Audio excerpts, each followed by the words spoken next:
Good morning छात्रों, मेरे video में आपका स्वागत है। इससे पहले वाले वीडियो में हम आपको बता चुके हैं इंटेंसिटी ऑफ इलेक्ट्रिक फील्ड की डिफिनीसन, यानी वैद्युत क्षेत्र की तीव्रता की परिभाषा आपको बता चुके हैं और इसके लिए हम एक फार्मूला भी बताए थे वैद्युत बल के पदों में। लेकिन आज हम आपको बताने वाले हैं intensity of electric field due to a point charge, किसी बिंदु आवेश के कारण वैद्युत क्षेत्र की तीव्रता किस प्रकार से हम इसके लिए फार्मूले को प्राप्त कर सकते हैं। तो कृपया यदि आप मेरे चैनल पर नए हैं तो सब्सक्राइब कर दीजिए ताकि मेरी अगली वीडियो आप तक पहुंचने पाए। साथ ही यदि इसमें कोई कमी हो तो कमेंट बॉक्स में लिखिए। शुरू करने से पहले हम आपको बताना चाहते हैं कि किसी भी छात्र के सामने समस्या होती है कि हम किसी भी डेरिवेशन को कैसे शुरू करें, कहाँ से शुरू करें। तो आज हम उसी के बारे में आपको बताने वाले हैं कि कोई भी डेरिवेशन आप आसानी से कर सकते हैं और उसकी शुरुआत बिल्कुल आसानी से आप कर सकते हैं। तो कृपया मेरे वीडियो में लास्ट तक बने रहिए। जैसे मान लीजिए हमें इस डेरिवेशन को करना है, तो इसके लिए हम क्या करेंगे। तो सबसे आसान विधि है कि जो इससे संबंधित डायग्राम है उसको आप अच्छी प्रकार से समझ लीजिए और संबंधित सूत्र को भी याद रखिए, तभी हम इस डायग्राम को देख करके इसके बारे में स्टेटमेंट हम लिख सकते हैं। ये बहुत ही आसानी से आप लिख सकते हैं। जैसे हम आपको बताते हैं आपको समझ में ज़रूर आएगा।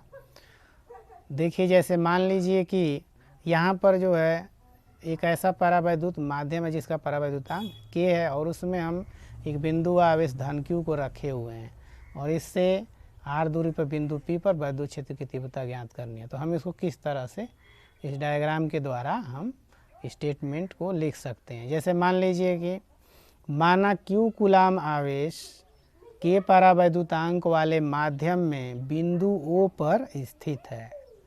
बिंदु O से r दूरी पर चित्र के अनुसार स्थित एक बिंदु P है जिस पर वैद्युत क्षेत्र की तीव्रता ज्ञात करनी है। इतना काफ़ी है। आप चाहें तो इससे और आगे भी लिख सकते हैं।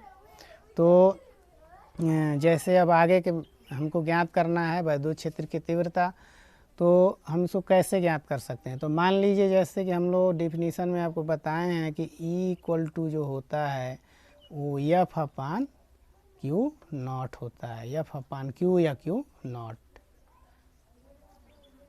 यहाँ पर कूलाम बल है, तो हमें इस डेरिवेशन में वैद्युत क्षेत्र की तीव्रता ज्ञात करने के लिए हमको यहाँ पर कूलाम बल ज्ञात करना होगा, तब जाके हम वैद्युत क्षेत्र की तीव्रता को ज्ञात कर सकते हैं। तो इसके लिए हम क्या करेंगे कि मान लें कि एक धन परीक्षण आवेश Q0 जो है यह बिंदु P पर स्थित है। अब इस पर जो धन Q आवेश जिसके कारण वैद्युत क्षेत्र स्थापित है, इसके कारण इस पर प्रतिकर्षण बल लगेगा और इसकी दिशा होगी इस बिंदु को आवेश से मिलाने वाली रेखा के अनुदिश बाहर की ओर होगी, क्योंकि ये प्रतिकर्षित करेगा, प्रतिकर्षण बल लगेगा। तो यह डायरेक्शन इसका हो जाएगा। अब हम बिंदु P पर स्थित धन परीक्षण आवेश Q0 पर लगने वाला बल कूलाम के नियम से F equal to 1/4 pi epsilon naught K Q और Q नॉट अपान इनके बीच की दूरी का स्क्वायर, इतना न्यूटन होगा। और अब हम ये जब बल ज्ञात कर लिए हैं तो हम जानते हैं अतः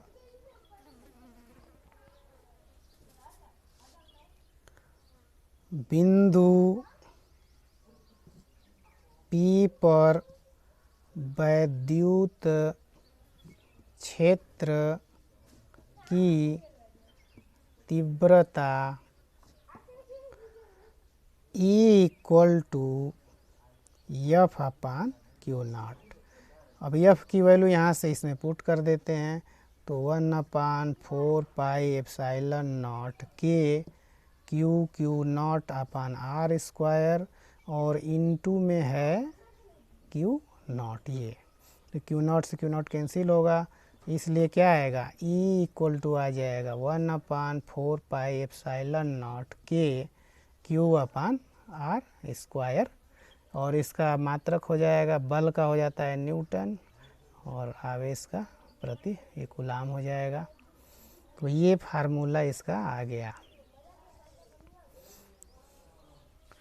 अब डायरेक्शन की बात करते हैं तो हम आपको बताएं पिछले वीडियो में भी कि धन परीक्षण आवेश पर जिस दिशा में बल लगता है वैद्युत बल, वही दिशा जो है वैद्युत क्षेत्र की तीव्रता की भी होती है।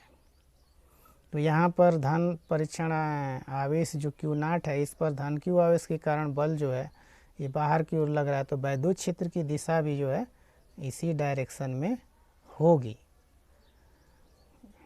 ये हो गया।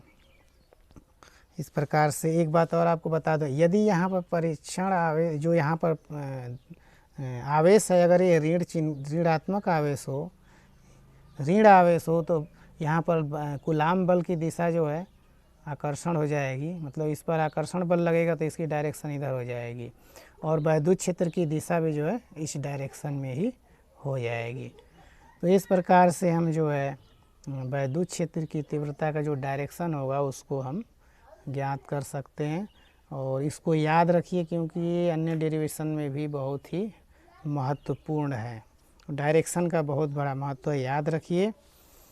अब यहाँ पर जैसे माध्यम वायु या निर्वात हो, वायु या निर्वात के लिए k इक्वल टू 1 हो जाएगा, k इक्वल टू 1, इसलिए क्या होगा E इक्वल टू हो जाएगा 1/4πε0 Q upon R square newton per coulomb. ये फार्मूला आ जाएगा। तो इसको आप इस तरह से याद रखिए कि आवेश से r दूरी पर स्थित किसी बिंदु पर वैद्युत क्षेत्र की तीव्रता क्या होगी 1/4πε0।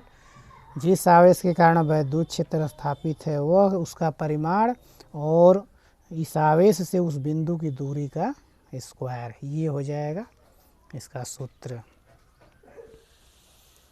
अब हम आपको बता दें कि यदि किसी स्थान पर कई बिंदु आवेश जैसे Q1, Q2, Q3 स्थित हों, तब उस स्थान के किसी बिंदु पर वैद्युत क्षेत्र की तीव्रता हम किस प्रकार ज्ञात कर सकते हैं।